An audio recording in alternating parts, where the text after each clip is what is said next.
Hi guys, welcome to the last part of the Weekend Dev Challenge 36. So in this part, we'll be seeing a note-taking API project using the backend REST API using Spring Boot. So we have again four different parts or four different files. That is node.java, node repository.java, node service.java, and node controller.java. As we already know, node service.java is the main brain or the main logic behind the entire program, followed by node controller is a manager, and repository stores all the data that is being done, and node gives us the framework. Now let's start with the node service, or let's start with node. So node, basically we have a class node where we have ID of that particular node, title, and then the content for that particular node. Then we have the default constructor, which is required for the JSON parsing to store everything, all the data. Then we have the parameterized constructor to store all the data. Then we have the getters and setters method. So first is get ID. Using the get method, we have to return ID. Next is set ID. So we have to, for setting ID, we use this dot ID equal to ID. So this is setting for the new ID. Similarly, for get title and set title, input would be title, followed by get content, return content, and set content. That input would be content. This is stored in the this dot content equal to content. Now next we have the node service. So this is the main logic. So first we have that we join this with the node repository. We create the node repository. So this is created. And here we have the constructor injection. Basically we have to take the help of the node repository. That is, whatever is stored will be stored in the node repository. All the functions. Now all the functions will be stored in the node repository. Next, followed by, we have the method that is create node. So this create node input is string followed by the content. So we check if the we return the following, whatever the input is given, that is title followed by content in the node repository. We save it with the as a new node followed by, that is title and content with the primary key. Now next is get all nodes. So here we are using find all method to fetch all the nodes that is stored in the existing repository. Then we have the update an existing node. To update an existing node, we need the ID of that node, title, and the content, whatever the updated content. So then after we get all this, if we find a matching node there, then we can update it using the title, ID, title, and content. Next we have to delete. We have an option called delete node. So in this delete node, we have we use boolean, that is delete by ID, and we create the ID that is becomes false. That node becomes false. That is, it goes. Now next we have the node repository. In this node repository, we have the array list of all the particular nodes, and then we have the counter starting with 1, which increments automatically.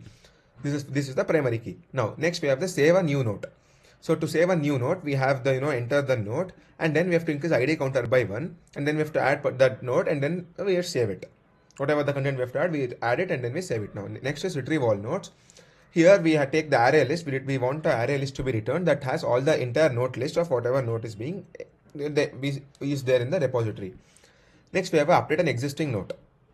So this update an existing node. The input is ID, then the title followed by content. So these are three things for the updation.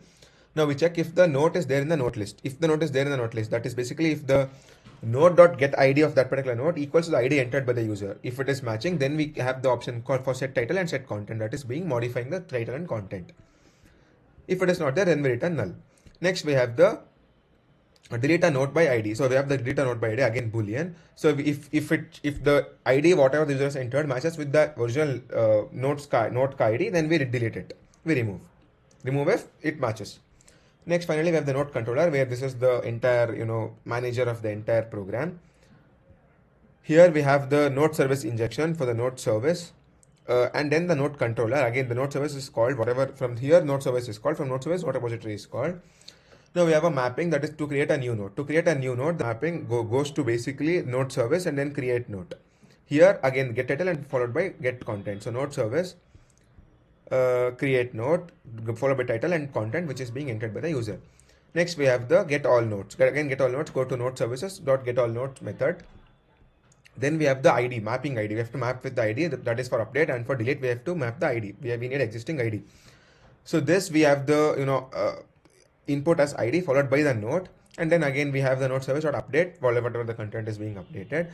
For finally at the last we have the delete mapping. For deleted we again need ID. So again the ID is the input for that particular method, and then we check if it is existing correctly. If it is existing, then we delete it. If it is not existing, then we say node not found. So let me run the program. This was quite simple. Good application is started. Now node title would be, again I'll say whatever they've given, grocery list, milk, biscuit, and some chocolates. add note. So it is added in the grocery list. So here I have option to delete and I have option to edit. So I'll click on edit. So I can update it. I'll add one more item saying some vegetables, update note. When I want to delete, I'll click on delete, and it asks me if I want to delete. I will say yes, it is deleted, no note found. So let me submit the program. This is an interesting project. So if you have any doubts, let me in the comments below. So that is CodeChef passed, and that's it for this video. That's it for this weekend as well.